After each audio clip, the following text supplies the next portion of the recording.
It's 23 degrees Celsius here in Abuja on a very cold and wet morning, but never mind, your daily dose of sunshine is here. Welcome to Sunrise Daily. I'm Maupe Ogun Yusuf. And I'm Ayo Makinde. It's 26 degrees here in Lagos, and today is July the 23rd. And at whatever you're counting down to, well, good luck. I was going to ask you, if there's a celebration in the offing that I'm unaware of. But hey, people are free to count down to whatever it is they're counting down to. I guess the African Democratic Congress will be counting down perhaps to the, maybe its first NEC meeting or when it sees more members, because we're jumping right into the economy, but also bordering on politics. Only recently, new figures were released for Nigeria's rebased economy, and people have been wondering whether this is a situation of happy statistics versus, a happy people. Are we happy? Are we sad? And some people say it depends on where you look, because let's say the GDP does look like it's improving, but how is that affecting the lives of ordinary people? It's not today that Nigeria has recorded growth in its GDP. We have seen growth over the years, but what people have talked about has been opportunities present for Nigeria's teeming young people. How does it affect the teeming young people? Well, it's not just us asking questions.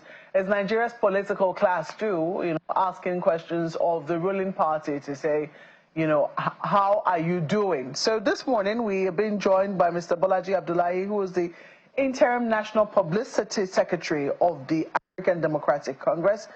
He's right here in Abuja Studios. Good morning and welcome to Sunrise. Good morning. Thank you. Good morning. It's been a while. Yeah, quite a while. You've been quite quiet on the political scene. Has it been intentional? Yeah, deliberate. I left PDP last October. And after that, I decided to go in a period of hibernation. Hibernation? Why? Yeah, because, you need time to reflect. I had been in the political scene for a period of 20 years before then.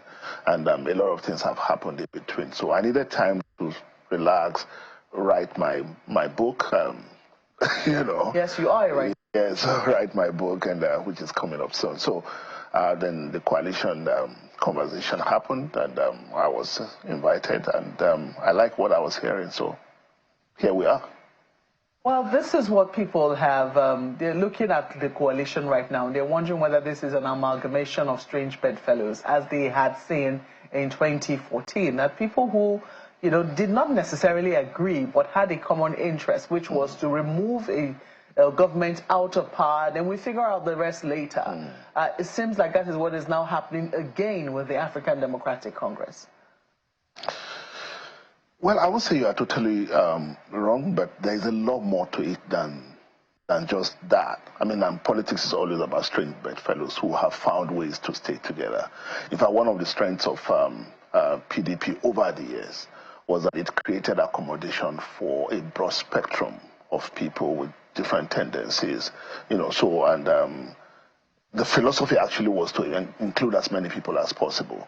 If you remember at the initial stage, some people say, oh, we didn't want to deal with pro-Abacha politicians, and they say, no, if you don't want to deal with pro-Abacha politicians, then you have no place in PDP, because PDP wanted to include everybody. Now, so I'm saying in essence that political party building is always about strange people who have agreed to do certain things. Now, the question is whether the coalition is just about taking power in 2027. I think it goes beyond that.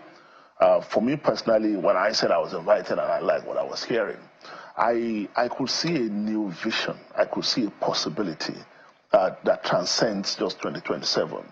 I could see people who are conscious that they are probably running out of time, and there's a need to begin to build the next generation of Nigerian politicians who are committed to certain ideals. And that appealed to me, that interested me, because it's like my age, I'm 56, it's like I straddle both the old and the new. The old and the new. So I like the gateway in between. So, and that fascinated me.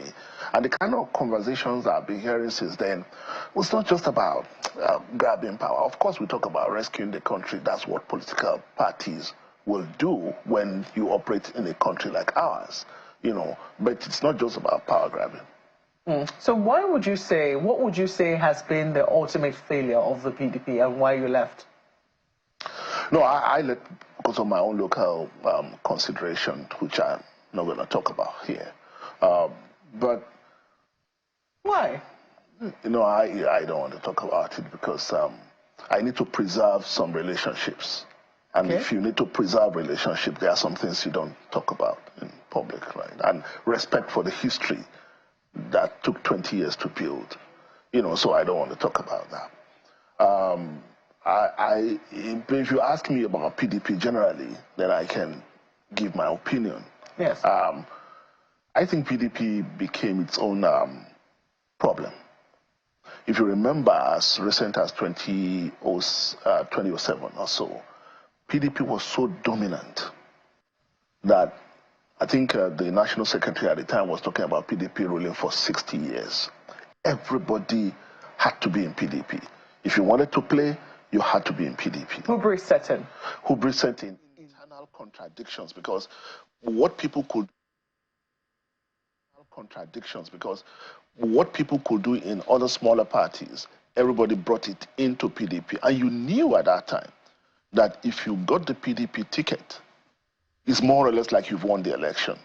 So the battle for emerging as the party's candidate at any level was so fierce that the party began to implode because of this tension.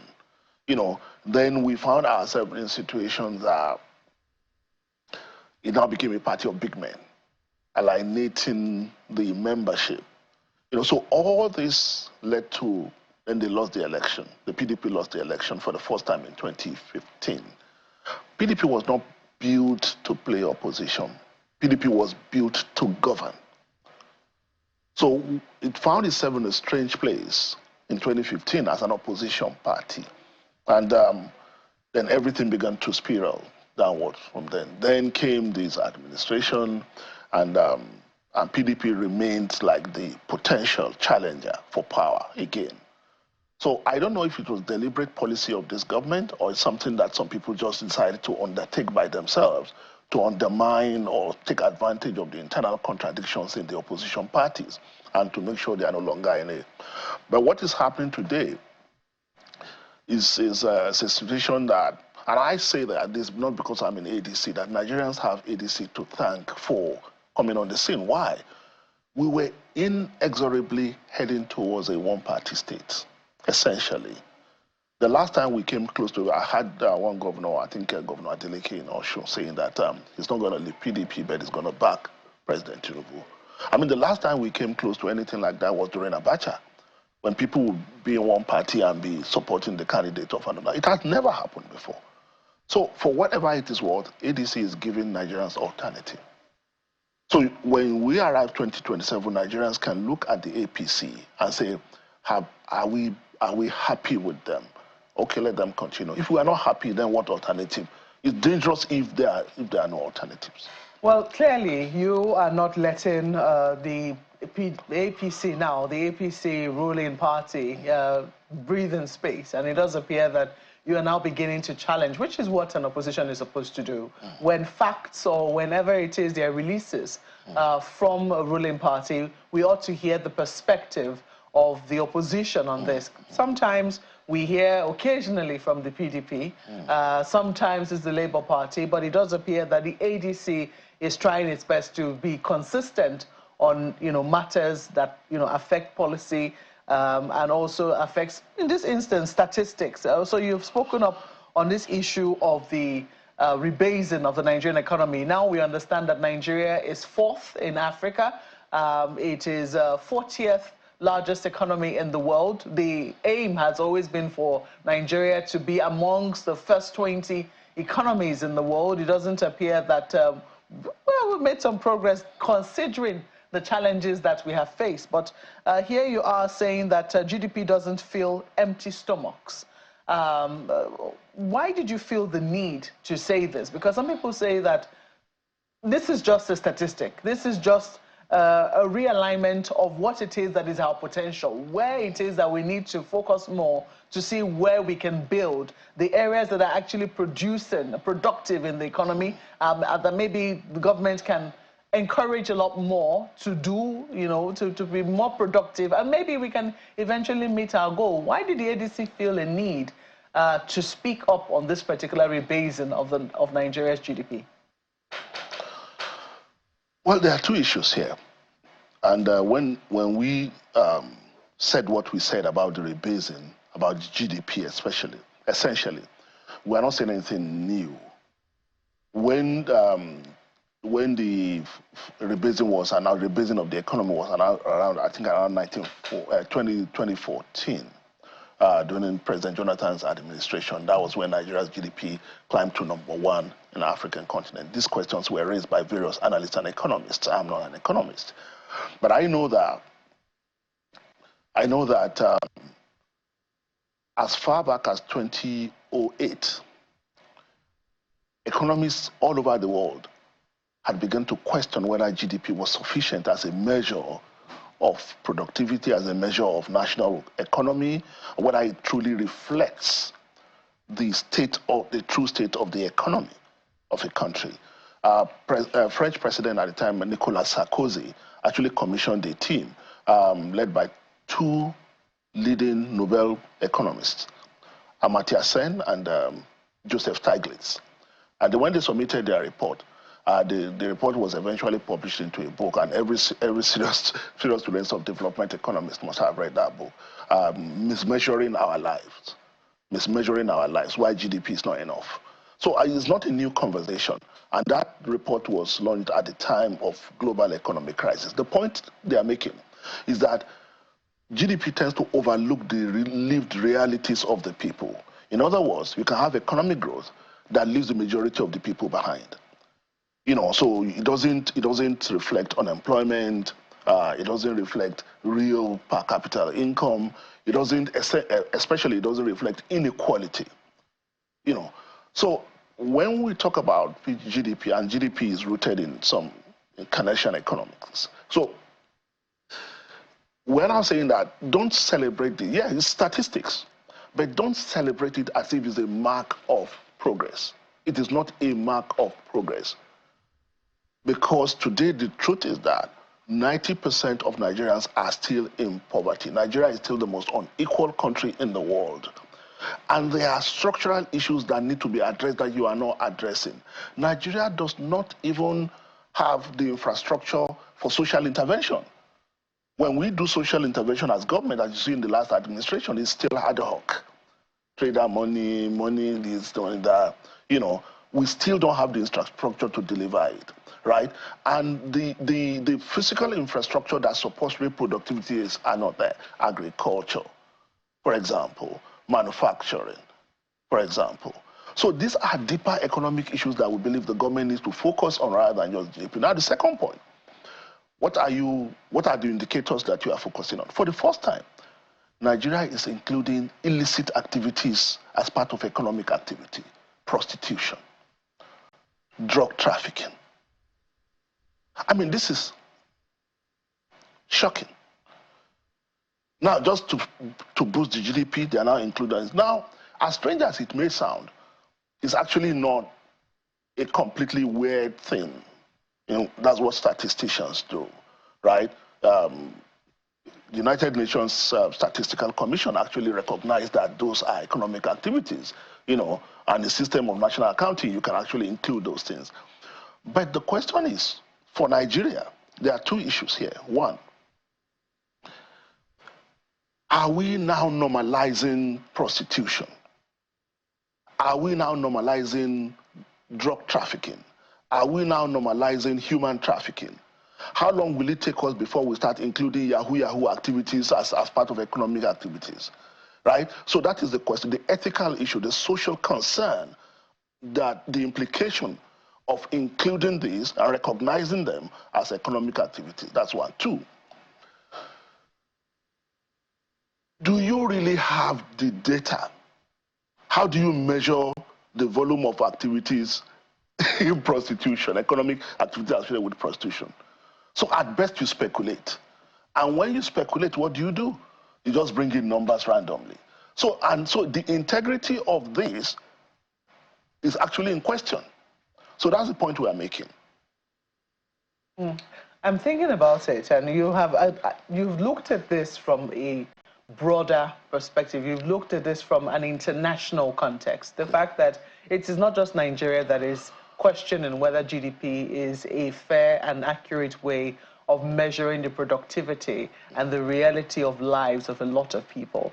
At the same time, when it does appear that we're doing what it is that is being done internationally, you have local criticisms of how it is that we have adopted it. What would you have had government do instead? Number one, government ought to have looked at, it's okay to have the GDP numbers, but the fundamental question that the government will have asked is, how does this reflect on the life of the majority? Are we doing enough? Because one thing, I will come back to that. One dangerous thing about this GDP game is also that it's also a measure of debt to GDP ratio, and to also give you the impression, the wrong, that you can still borrow. And we saw the National Assembly approve a loan for the president, the executive arm of government. There we go. Just this week. There we go. So it creates this room for all kind of behaviors. The fiscal discipline that is required to actually boost the economy, to actually invest in the right sectors that can increase real productivity, not prostitution, real productivity that impact on the lives of the people. This government is not doing it. We keep talking about food security, and that's one of the basis on which they want to take the loan. What does that really mean? We talk about agricultural value chain and all that. What do you really see in that regard? So what we expect is that this government will actually focus on those things that can boost real productivity, not only in the larger term, they are including modular refineries as part of the new industries, but the majority of the people are still unemployed. Youth unemployment hasn't gone down. Instead, it's increasing every day. We are producing about 250,000 graduates every year. That's a problem, like every government. And you have served in government as a minister. Yes. As minister of, I think, was youth and sports, yes. And that was one hell of a job that you had, in the sense that, how do you engage young people? So we've had this youth bulge now for a long time, which we've identified, and it's been, how do we engage our young people productively? And we've seen that, the problems that bedevil us economically speaking, they seem to have piled on from administration to administration. So for instance, in the Jonathan administration, I think that was when you served, he attempted, there were already projections as to where we were and what will happen if we did not take away fuel subsidy. And we saw the president try to remove, as a matter of fact, he did remove fuel subsidy. But after massive protests, incidentally, also instigated by people who are currently in government today, he had to reinstate fuel subsidy. Well, with some modifications, with the attempt to also save for the rainy day through the Sovereign Wealth Fund. Now, all of these things have not quite materialized how it was envisaged. People have thought, okay, in the next 8 years of the Buhari administration, maybe we would have seen a removal, but there was a delay, and then we're where we are. This government came in, and the first thing it did was remove fuel subsidy, which a lot of people will say had been long anticipated or ought to have been done a long time before now. But not doing it when we ought to have done it, when we had room for maneuver, will certainly have consequences on the economy. So are you surprised, or will you say it is a little hypocritical for people to cry foul, especially amongst politicians who know the economic trajectory we've been on for a while, to say, this government is not doing what it should do, when it knows that there is very little room for maneuvering, given just how late we've done the things that we ought to do? I think where we are today, it's easy to look at it and say it's a cumulative consequence of where we have been coming from. When Jonathan administration attempted to remove fuel subsidy, it was responding to a particular economic crisis. Now the Buhari administration came, then the Tinubu administration came. The most important question that we need to ask, and like I told you earlier, I'm not an economist, but common sense. The purpose of government is to improve the livelihood of the people. So when government is going to take any decision, the number one question we should ask ourselves, how will this affect the livelihood of the people? Is this going to improve the quality of life of the people? Is it going to make their life worse? Look, a prime minister, one of the best prime minister, greatest prime minister, was voted out for removing milk subsidy from school. Margaret Thatcher, you've forgotten. The French Revolution was kickstarted by lack of bread. So it's mundane issues that sometimes define the character of a government. Now, what I'm saying is that when this government, let's assume that they had no choice given the fiscal crisis that they met. When you are removing subsidy, did you plan enough for the shock that it will create to the system? That is number one. Number two, what strategy recommends that you devalue the naira at the same time that you are removing subsidy? Did you consider that the calibration of these two events or these two major actions will actually lead to an outcome that reward the people or benefit the people? I don't think this administration did that. Now, another question is this. If you know that the people are going to suffer as a result of these policies that you have adopted, and you are not able to mitigate it, you will tell the people, if we do this, we will suffer for this period, then this is the reward we will get. And I like to say, even God that said we should worship him promised us reward. But we have suffered for 2 years now. Where is the reward? Or what is the promise of reward? What do we expect to gain at the end of this suffering as it is? I want to be able to, oh, okay, they've been saving money from subsidy. The money that was being used for subsidy is going somewhere. Now, where is that money going? They say, oh, they've been giving it to states, they've been spending on infrastructure. Then the question is, how does this affect the life of an ordinary person who has to buy petrol for 1,000 naira? Now, okay, if I buy petrol for 1,000 naira, I want to be able to walk into a hospital and get cheaper drugs or free drugs. And I say, oh, that's the saving. That's what I'm paying for. But you don't see that. The people are suffering. But government officials have convoys that are getting longer, and they are living in this opulence. Why you say people should continue to suffer? And the question we ask ourselves, one, why are we suffering? Two, for how long will we need to suffer? So we should not even try to intellectualize this. The best expert of whether this government's economic policies have worked or not is the man in Wuse Market, the man in Bagi, and the man in Ojaba. And the verdict is that no matter the intentions of this government, and no matter how well intentioned they were in introducing those mix of policy interventions, it has not worked. Will they have the humility to back down and ask themselves what they can do differently? And there are brilliant people in this country. They can ask for help. Now, sir, I was going to ask what the ADC intends to do differently. If you say that the ADC and those who are currently peopling it, you know, who are, how will I put it now, who are very aware of what the challenges have been over the years, if you say that they're not being hypocritical with their call for or with their condemnation of what the government has done so far, what do they intend to do differently? Well, I'm not defending anybody's motives, right? Because people have different reasons. They have their own motives. And you find them in all parties, not just the ADC. But what we are telling ourselves in the ADC is that, one, is this an opportunity for us to recalibrate, to press the reset button? We can't continue to behave as if after us, there will be no Nigeria. And that's why I'm talking about the successor generation. That's number one. Number two, you can say there are people in ADC who just want to grab power. You can say there are people who are just doing this because they are out of power.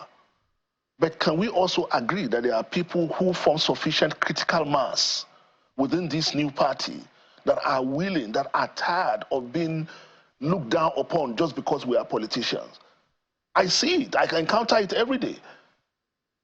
So when I introduce myself as a writer, people look at me and say, wow. But the moment I say I'm a politician, people begin to. So I'm tired, and there are many people who feel like that. We don't have to be ashamed to be politicians.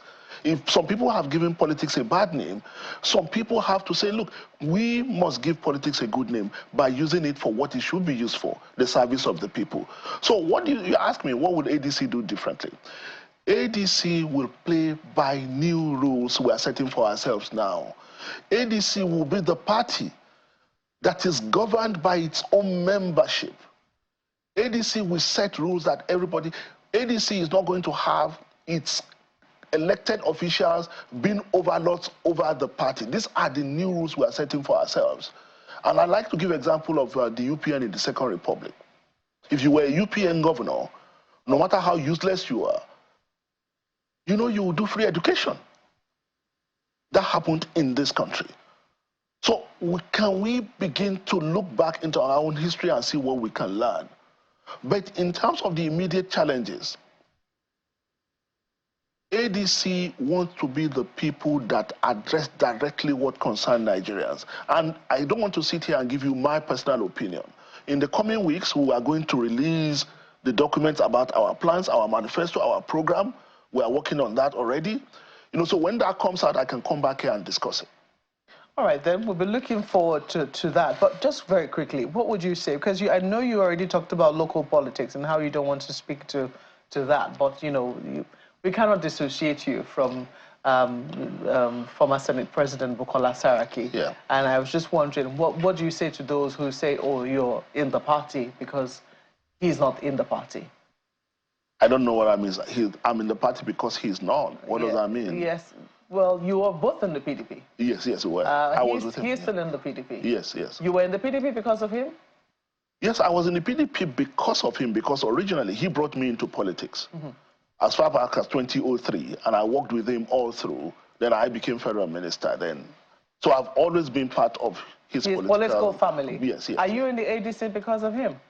No. I'm in ADC because of me. I'm in ADC because of me. He's in PDP, I'm in ADC. But would you say that there's any affiliation whatsoever with regards to your being in ADC? Absolutely not. Absolutely not? Absolutely not. Do people ask you that question sometimes? A lot.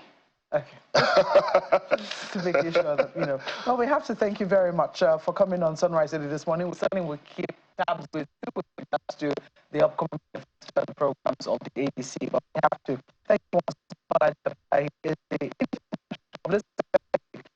The African Democratic having also served as a former Minister of Youth and Sports in the federal government of Nigeria. Thank you so much.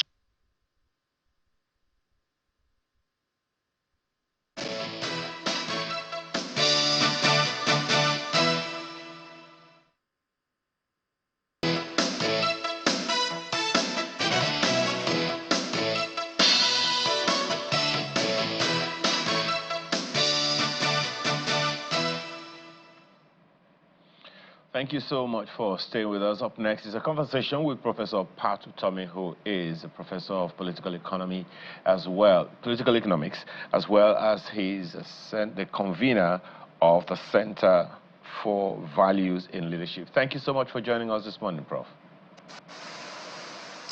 Great pleasure. All right. Well, one of the issues that I'd like to raise with you, Prof, to begin with, is that issue that Markwe discussed with Mr. Abdullahi, who we just finished conversing with, about Nigeria's rebased economy. Something specific that he mentioned, but I'd like you to speak to it. Do you see any pro or con to it?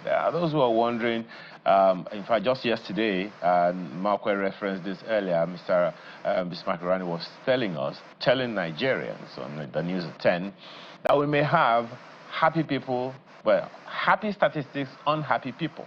perhaps in a way referencing the way the economy is looking and whether or not the rebased economy is having any direct impact on the people?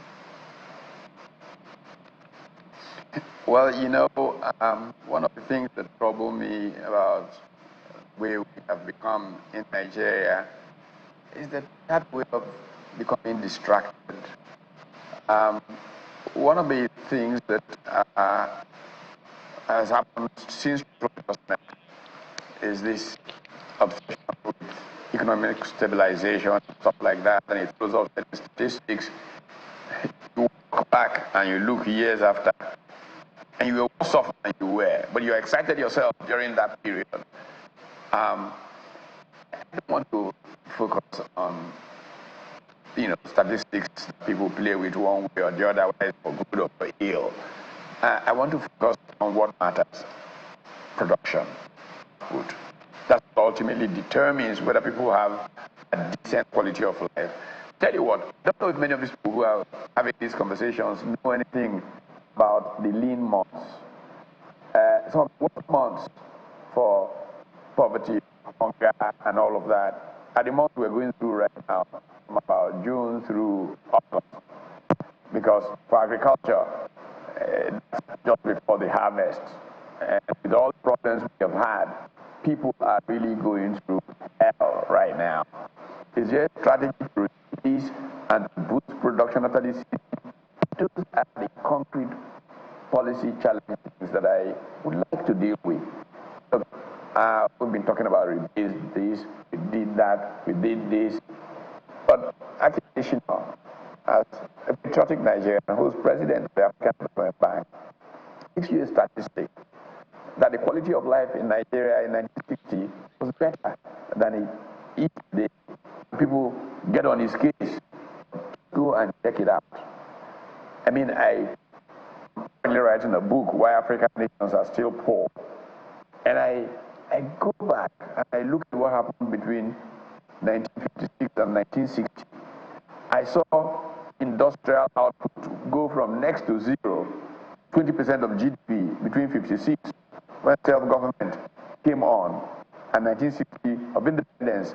You will see the direct impact on the quality of life of the Nigerian people of that passionate commitment of politicians to making life better for people.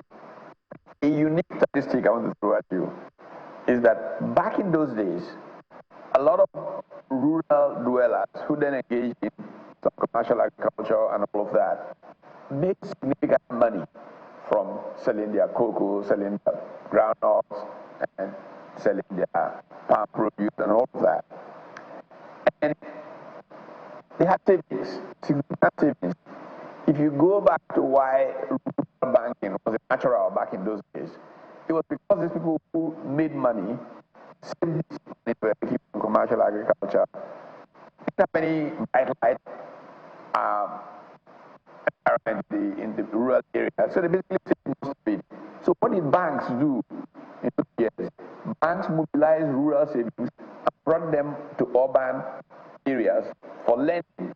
In fact, I recall at the 1986 annual general meeting of the African Development Bank in Cairo, the then governor of the Central Bank of Ghana made a presentation in which he tracked these flows of savings and lending in Africa. I was very fascinated by it. What has now happened today is that 75% of Nigerians who live in rural areas live in chronic poverty. They don't have any savings. You go back to Tony's metaphor to describe their life. And Tony's metaphor says that the peasant farmer is so deep in water that even a ripple can drown him. It's a metaphor of the reality of most people who live in rural Nigeria. And that is still, part of urbanization, is still the majority of our people. So playing with statistics and all of those are not the things I want to face, you know, when I talk about these issues. I want to talk about the quality of life of the average person. Well, I get you, Prof, and you are right on the money. But, you know, it's, you know, as an economist, there are those who would wonder whether or not, why do we make a case of it? Definitely we are talking about how this affects the people directly or indirectly. But speak to us as an economist, just so Nigerians can understand what this whole hue and cry about the rebased economy is, because it is something that nations all over the world do. So does it have any immediate, intermediate, or long-term impact on the Nigerian economy, on the people's lives? Yeah. The kind of impact that those kinds of statistics have is that it shows a positive trend, and that positive trend gets taken on by lenders, for example. If you were a BBB rated economy or C, whatever it is that was, a lender would see that statistic and may give you better interest rates when you come to borrow. That is useful, that is important. But bear in mind that Nigeria is a weak borrowing country because of its current state of exposure to debt, such that even if you have a trend that might lower your borrowing rate, why would you want to borrow? You're over-leveraged already. So where it matters, it doesn't matter for us right now. The critical thing is output. How do we increase production?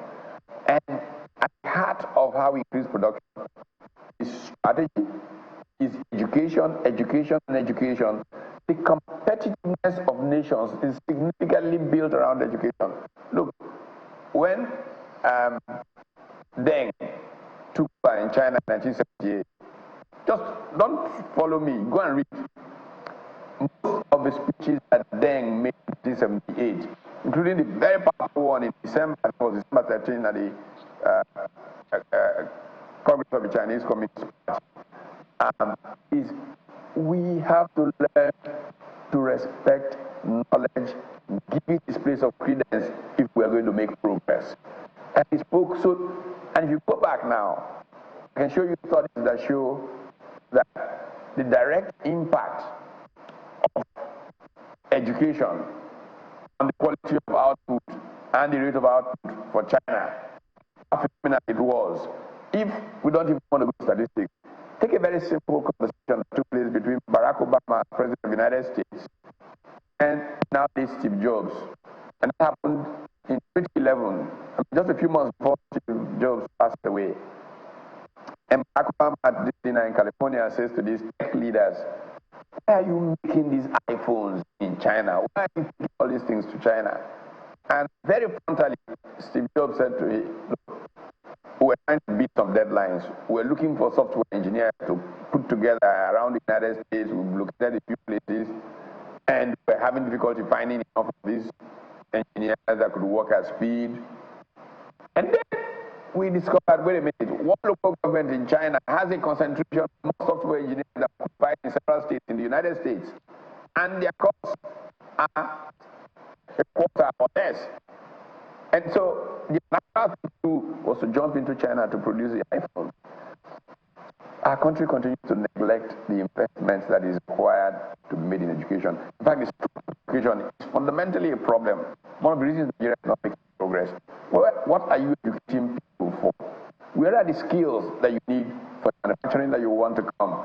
Where are the skills that you need to improve yield in farming? Output per hectare, just about of our major agricultural produce, one of the worst in the world. Why? Well, I have argued for years again, principle of solidarity, moving everything to levels closest to the people. I argue that local government is the most important level of government. That if you organize even education around the factor endowments of local governments, so that if you have an abundance of sesame seed growing in the wild, the curriculum of primary education in Benue, or one of those kinds of states, is such that by the time a young person is leaving primary school, he knows exactly what to do to increase the yield of sesame seed per hectare. Absolutely. And he knows he can profit from it. Yeah. And then you can take it to the value chain throughout. By the time he's at secondary school, he knows several parts of the value chain that he can play in and be very successful because of the kind of education he's getting. I don't know why we can't seem to get it and order our education. And it's really a very interesting dynamic, Prof, because education is on the concurrent list, not an exclusive issue to the federal government. States also have that. And the issues that happened recently about students having to write with flashlights and lanterns and all of that still continue to be a very, very troubling one. And we're just hoping that at some point someone will wake up to it. But when you speak about, the informal sector, I think is that governments are too distracted in Nigeria. Politicians are too obsessed with politics to govern. Talking about Natasha, look at the kind of time this country has wasted talking about somebody, saying what they should say or doing what they should do in the Senate. Look at the distraction. Look, agriculture is what it is in the United States today because the Congress of the United States looked at the situation 100 and something years ago, 200 years ago, and passed certain legislation that transformed agriculture. Our National Assembly is wasting time talking about things like whether Natasha should appear today or not appear tomorrow. It's breaking of the heart that people are not serious enough in governance in Nigeria. Look at the budget. Look at all those things. We're coming to some of those issues, Prof, and it is really, very, very heart-rending. I can imagine how it would be for you. But, it's still very, very quick one about the rebased GDP. And I apologize, for going back to it. There are some elements that are added. And one of the things that the NBS told us in that figure is that the informal sector is playing a huge role in that sector, in the rebased GDP. And they also talked about the fact that the adult entertainment sector is also something significant in the rebased economy. And when Mr. Abdullahi was talking about it, he raised an ethical debate that capturing income from illegal activities raises moral and legal questions, as public commentary has pointed out. While economics says that, well, it is not, even though it is mentioned, it is not in any way a tacit approval or a legal backing or support for that initiative. How do you see that playing in the minds of people? And talking about as an economist and as an adult, as an ethical Nigerian, what are the things that people need to understand about that argument? Well, I have to be very honest that I am not fully briefed on this particular ethical question. But you see, the thing about ethical issues is that invariably you will not be able to sustain doing the wrong things if those wrong things provide you some output possibilities in the short term. So it is not a wise thing for you to do when you have to have a strategic view of where you are going. But I have no problem with incorporating more the informal sector into the base of the economy. There's a question about the fact that Nigeria has suffered from not doing enough of that because a significant part of our economy is informal. Because tax laws are problematic, because the way we develop entrepreneurship in our country is problematic, and you go back and see how nations work through that phase in their history, we are not capturing appropriately output that comes from the informal sector. However, on matters that are ethical, I would say we ought to be careful because invariably you can't sustain ethical conduct that might increase output. And it kind of raises a question about the contrast of ethical standards and economic activities here. Maybe another time we can discuss that. But you referenced something about Nigeria's credit worthiness, raising the question about the Senate now approving another $21 billion loan for, through that the presidency, the federal government is going into. What are your thoughts on those? How productive do you see that being for us as a nation in the immediate or in the long term? You know, there's this caveat that's been often offered to say that loans are not necessarily bad if they are properly applied. In general, that is probably true. If you invest appropriately and it raises output, then you shouldn't be afraid to borrow on account of that. But is that what we're doing? Are we borrowing to facilitate output? In the main, we're not doing that. We are borrowing to consume. We are borrowing to bridge fiscal gaps that come from our poor management of the economy. We still have a profligate government. Anybody who really wants to save this country needs to government. And the ethics in why government is profligate is just what hits you. Let's take this business of how many $1 billion were pumped into these refineries. People thought I was mad when they said they were going to try and repair the refineries. There were all kinds of silly justifications for it.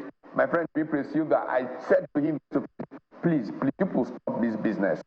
Sell refineries to somebody for ₦1, and let's see what they can invest that will make it give life. People say you've come again. I gave examples. I said, look at even Britain. How much did they sell Jaguar? Indians came and bought those icons of British manufacturing, Rolls Royce, all of those kinds of things.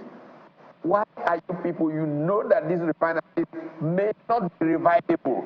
Why are you people spending billions of dollars in a country where we need investments desperately into sectors that we can stimulate growth? People pouring this, they say, no, you see, no. So after a couple of years, the same NMPC comes back to us and says, these investments may have been just a complete waste. But it is corruption. It's plain stealing. Look, an interview I gave to your channel, walked on the streets of Arlington, Virginia, and I was sounding about taxation. I said, they want to raise taxes. I said, goodness gracious, NPC is the most opaque organization in the world. People have been coming again. As a result, we begged, don't throw this money up back. They did, and we see the results. Then in Nigeria, there are never consequences, so people repeat the same thing. Look, I can go back to the most critical of sectors, power, with this same story. In 1999, I was part of those who pressured that the new government of President Balaji not make mistakes on power because it was too critical.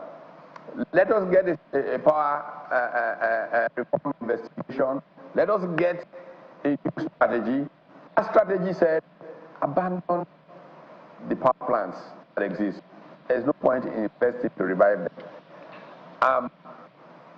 Build these new power plants. Look at Vietnam, what it did. The Enron badge that came to Nigeria came from Vietnam. After they were carpet bombed, everything, Vietnam wanted to get going. They brought in turbines on barges to provide temporary generation while they began to do new power plants. That's what some of us prayed for in 1999. The Federal Executive Council passed that bill. Passed whatever it is, the strategy. And months later, Chibage leaves power. A new minister comes in, and in the night, they go to the president and give him this proposal to revive the power plants. It gets approved. Billions of naira go to the power plant. Zilch was the accomplishment. How many times will we beg politicians to please stop inflicting pain on the Nigerian people by just being a little rigorous? Sit down. Look, in 2007, I was running for president, and I had an extraordinary encounter in Gombe. When we were going around, as usual, we make the courtesy call on the airman and the governor and all of that. When we got to Gombe, the emir, look, I want to beg you, whatever it is, keep running for this president. I'm not saying you won't win. Keep running, because until you or someone like you become president, Nigeria will not make progress. I was talking and I was saying, you hear that from an MA. And then he went on to describe how politicians behave in office, how they will bring around the so-called experts, and they will write memos, and they don't have the discipline to even read the memos. The memos will be on the tray, going out, going in, and they will be talking with their political friends, discussing contracts and all of that. And I looked around, is anybody hearing what I'm hearing? This is MA speaking like this. So when we left him, our next protocol was the home of the chairman of the Elders Council, Gombe, the former managing director of AfriBank, Kader. And I said to him, look, just heard unbelievable things from an MA. This is what he said. He said, yes, he should know what he's talking about. He is a former federal permanent secretary. And I said, Abajo. Interesting perspective. The problems of Nigeria. Yes. Yeah, my apologies, my sincere apologies. We're running out of time, but it will be remiss of me not to ask you this one last question about the call for a new constitution. Do you see it heading anywhere? Coming at a time when the Senate is already in the process of amending the constitution again. Again, the question is how many Nigerians trust the Senate? Many Nigerians see the National Assembly as concocting everything to put more money in their own personal pockets. So Nigerians don't trust what they are doing. Legitimacy is a critical thing for effectiveness.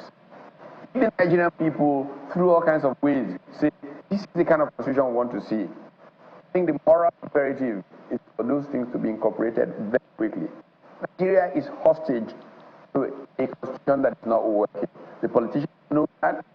Every president that is thoughtful sets up a constitution review committee, but personal interest prevent them from doing the needful quickly. I think Jonathan's greatest regret would be that he didn't sign that 2014 reform into law before he left, partly because of politics of next 4 years and all of that. Yes, it is a very important thing. This principle of subsidiarity we talk about today, until we can move government closer to the people, until we can have more devolution, until fewer people want to start the federal government because they think they're going to abuse the system and make money for themselves, it's not making progress that it deserves and it desires. This is why we need constitutional reform very quickly. And politicians, I beg them to act for once in the interest of the people. Forget their personal interest, because when it goes down, they all go down. And I assure you, they'll be the first to be object of public. I don't know what to say. There are so many angles to raise that with you, Prof. So many angles to raise that question with you about whether or not we really need the new constitution, or is the implementation that's going to be a problem. But whole debate on that one, I'm hoping we'll be able to get into that conversation again, Prof, some other time soon. Thank you so much for your time today. Professor Pat Utomi is a professor of political economics as well as founder Center for Values in Leadership. We appreciate your time this morning, Prof. It's a pleasure. Yeah. And that's the show this morning. Thank you for the privilege of being a part of your morning. I'm Ayo Makinde. Enjoy the rest of your day. Watching on top of the hour is Business Morning. I'm Maupe Ogunisi. Goodbye.